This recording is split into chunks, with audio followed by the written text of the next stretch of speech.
Guys, sorry na naman po ang si tatay. Nakahiga na po din sa saminto. Ba't di na ako kayo nakahiga? Ay siya, baka ako kayo mabangga diyan. Ay siya. Wala na ako kayo mahigaan. Wala na. Bakit? Hindi kayo umuwi doon sa inyo.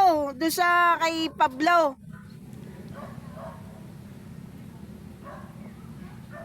Kayo ay nakakain na. Oo. Tawa naman din isan eh. Hindi nila nahiga, wala na mahigaan. Ay, tunay. Maawa naman po kayo. Ako po ilalambing sa iyo, kapa-vlogger. Sana may share nyo at makarating po sa aking si Ivana. Ivana. Wala na eh. Talagang dito na lang po nahiga sa karsada, guys.